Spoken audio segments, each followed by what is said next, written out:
Hello friends, क्या आपको पता है दुनिया के पहले सेल्फ मेड बिलियनियर और अर्ली मॉडर्न पीरियड के सबसे रिचेस्ट पर्सन कौन है? अगर आपको नहीं पता तो ये वीडियो आपके लिए ही है। इस वीडियो में हम एक ऐसे पर्सन के बारे में बात करेंगे जिसने ये बता दिया कि अगर इंसान मेहनत करे तो कुछ भी असंभव नहीं है, इसलिए वीडियो को पूरा देखें। दोस्तों, मैं बात कर रही हूँ जॉन डी रॉकफेलर की। इस वीडियो में हम उनके 6 सीक्रेट्स के बारे में बात करेंगे जो कि पैसा कमाने के लिए बहुत जरूरी है। साइलेंस, मिस्ट्री और परसुएशन, ये 3 वर्ड्स जॉन डी रॉकफेलर को डिफाइन करते हैं।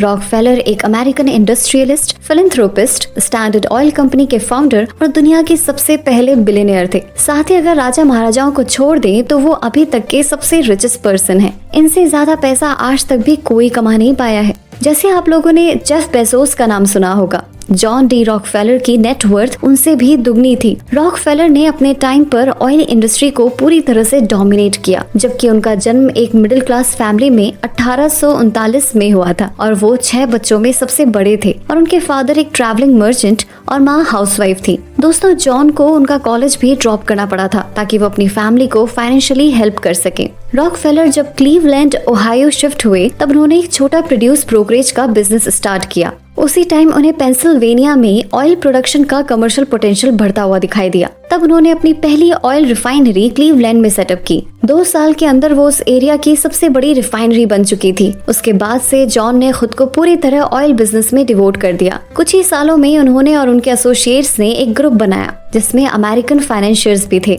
जॉन ने इकोनॉमिकल ऑपरेशंस पर बहुत ध्यान दिया और इसी कारण थोड़े ही टाइम में उन्होंने अपने सारे कॉम्पिटिटर्स को खरीद लिया, जिसके बाद क्लीवलैंड में सारी ऑयल रिफाइनरीज को स्टैंडर्ड ऑयल कंपनी ही कंट्रोल कर रही थी। इसका एक आउटपुट ये निकला कि रॉकफेलर ने यूएसए का सबसे बड़ा ट्रस्ट इनकॉर्पोरेट किया, जिसकी वजह से दूसरे इंडस्ट्रियलिस्ट ने जॉन के खिलाफ एक्शंस लिए और इनको एक बार ट्रस्ट डिसॉल्व भी करना पड़ा। लेकिन बाद में न्यू जर्सी में जॉन ने फिर से उनकी कंपनी को खरीदा जिन्होंने ट्रस्ट डिसॉल्व करते टाइम बेच दी थी। दोस्तों, जॉन डी रॉकफेलर सक्सेस को पैसे से मेजर नहीं करते थे, बल्कि वो कितनी एम्प्लॉयमेंट अपॉर्चुनिटीज क्रिएट कर पा रहे हैं, गैस प्राइसेस को कितना रिड्यूस कर पा रहे हैं और बहुत सारी मुसीबत के बाद भी कैसे वो अपना नाम बना पाए, यही उनके लिए सक्सेस थी। दोस्तों, रॉकफेलर ने पर्सनल सक्सेस को अचीव करने के लिए 6 ट्रेट्स बताई हैं जो कि हम सभी के लिए बहुत यूजफुल है। हम ये ट्रेट्स जाने उससे पहले दोस्तों, अगर आप भी शेयर मार्केट में पैसा इन्वेस्ट करना चाहते हैं तो उसके लिए आपके पास डीमैट अकाउंट होना जरूरी है। अगर अभी तक आपके पास डीमैट अकाउंट नहीं है या बहुत ज्यादा ब्रोकरेज से परेशान है तो देश के सबसे बड़े और भरोसेमंद ब्रोकरेज फर्म ज़ीरोधा अपस्टॉक्स और एंजल वन का लिंक इस वीडियो के डिस्क्रिप्शन में है। आज ही अपना डीमैट अकाउंट ओपन करें। तो चलिए शुरू करते हैं। नंबर 1, परसिस्टेंस यानी पेशेंस। रॉकफेलर ने कॉलेज ड्रॉप करने के बाद हाईएस्ट क्रेडिट रेटिंग वाले बैंक्स, मर्चेंट्स और रेल रोड्स की एक लिस्ट बनाई और वो रोज अपनी एस्पायरिंग जॉब के लिए खुद को तैयार करते थे और उनसे मिलने के लिए जाते थे। कई बार उन्हें रिजेक्शन फेस करना पड़ा। 6 हफ्तों के बाद उनके परसिस्टेंस की वजह से उन्हें finally as an assistant bookkeeper hired किया गया। इसका मतलब है कि किसी भी काम को करने के पहले उसका होमवर्क करना बहुत जरूरी है। दूसरी ट्रेट है पॉइस और रिजर्व। जब भी जॉन किसी बड़े आदमी से मिलते थे तो वो बहुत रिजर्व्ड रहते थे और वो हमेशा बोलने से ज्यादा सुनने पर ध्यान दिया करते थे। बाद में जब वो बड़े बिजनेसमैन बन गए तब भी वो अपने पार्टनर्स और सबऑर्डिनेट्स की बात सुनते थे और उस इन्फॉर्मेशन से अपने बिजनेस को इम्प्रूव करते थे। इसका फायदा उन्हें इस तरह से भी मिला, जब वो अपने कॉम्पिटिटर्स से मिलते थे तो उनके कोर रिस्पॉन्सेज और उनके लॉन्ग साइलेंसेस से कॉम्पिटिटर्स कंफ्यूज हो जाते थे। दोस्तों, हमें से ज्यादातर लोग बहुत ज्यादा बोलते हैं और ज्यादा बोलने के चक्कर में खुद के सीक्रेट भी बता देते हैं जो हमें नहीं बताने चाहिए। इसलिए जरूरत से कम बोलें और ज्यादा सुनने की कोशिश करें। भगवान ने इसलिए हमें एक मुंह और 2 कान दिए हैं ताकि हम सुने ज्यादा और बोले कम। अब बात करते हैं तीसरे ट्रेड की जो है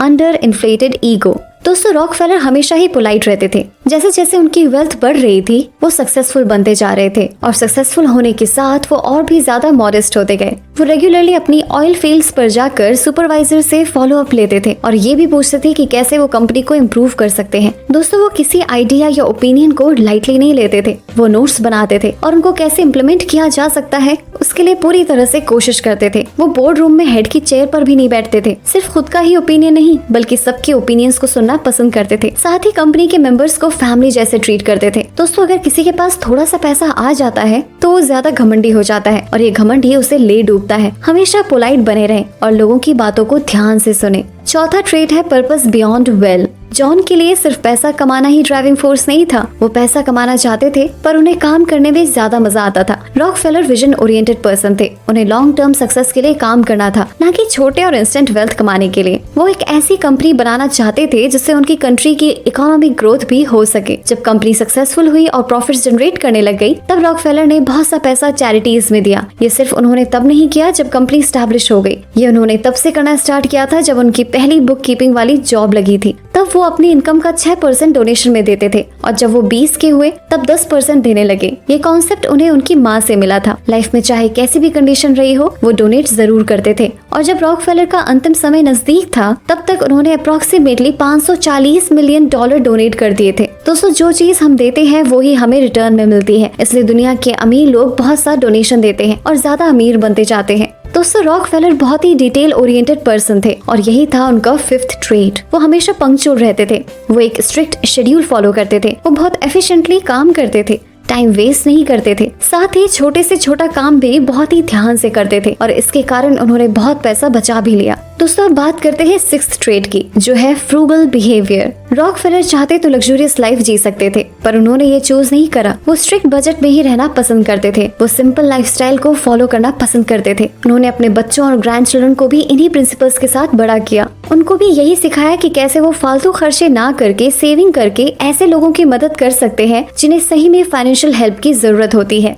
रॉकफेलर की सबसे स्ट्राइकिंग क्वालिटीज थी उनका सेल्फ कंट्रोल और उनकी विल पावर। उन्होंने खुद को इतना ट्रेन कर लिया था कि वो अपने इमोशंस को कंट्रोल में रखते थे और वो सिर्फ अपनी डिजायर्स के लिए काम नहीं करते थे, बल्कि वो अपनी एनर्जी को गोल्स को अचीव करने के लिए यूज कर रहे थे। कुछ लोग उन्हें रूथलेस कैपिटलिस्ट बोलते हैं, तो कुछ लोगों के लिए वो आइडल थे क्योंकि वो सेल्फ मेड बिलियनियर थे। उन्होंने एक वोलेटाइल इंडस्ट्री को स्टेबलाइज किया था और कई तरह की जॉब्स क्रिएट करी थी। साथ ही वो हिस्ट्री के सबसे बड़े फिलैंथ्रोपिस्ट रहे हैं। उनके वर्क डे एथिक और डिसिप्लिन की वजह से ही वो इतने सक्सेसफुल हो पाए। तो अगर आप खुद के बॉस बनना चाहते हैं तो आपको सीखना पड़ेगा कि कैसे आप खुद के बॉस बन सकते हैं। इसके लिए आपको एक मंत्र को फॉलो करना है, जो है प्रैक्टिस रिलेंटलेस परसिस्टेंस, मतलब लगातार मन लगाकर काम करें। ज्यादातर लोग अपने गोल्स इसलिए अचीव नहीं कर पाते हैं क्योंकि उनमें कंसंट्रेशन की कमी होती है। अपने दिमाग को एक जगह कंसंट्रेट करवाना एक आर्ट है जो आपको हेल्प करेगा कि आप सही टाइम पर सही चीजें कर सके। रॉकफेलर का मानना था कि दूसरों की सुनने में स्ट्रेंथ है। वो दूसरों के ओपिनियंस को बहुत ही ध्यान से सुनते थे और सबको कंसिडर भी करते थे, जो उन्हें एक अच्छा लीडर बनाता है। रॉकफेलर का एक प्रिंसिपल था जो कि बहुत ही फेमस है, नेवर कंप्लेन नेवर एक्सप्लेन। दोस्तों, अगर आपको अपनी लाइफ में कुछ बड़ा करना है तो आपको भी इसे अपनाना होगा। रॉकफेलर एक चीज टीनेज टाइम से करते आए, वो है सेल्फ स्क्रूटिनी, यानी आत्मनिरीक्षण। उनका मानना था कि इससे वो हमेशा सुधार करते रहेंगे और ईगो को कभी भी जीतने नहीं देंगे। उनके लिए हर काम इक्वल था और वो लोगों में जेन्युइनली इंटरेस्ट लेते थे। वो दूसरों के बारे में जानने और उनकी हेल्प करने में हमेशा आगे रहे। उन्होंने मैं से ज्यादा हम में बिलीव करना सीखा और दूसरों को साथ लेकर चलने में ध्यान दिया। पसंद आया तो लाइक का बटन जरूर दबा दे और हमसे जुड़ने के लिए एफर्टलेस जिकी को इंस्टाग्राम पर जरूर फॉलो करें और ऐसे ही काम की बातों के लिए चैनल को सब्सक्राइब करें। साथ ही साथ डिस्क्रिप्शन में दिए हुए लिंक से ज़ीरोधा या अपस्टॉक से अपना डीमेट अकाउंट ओपन करना ना भूलें।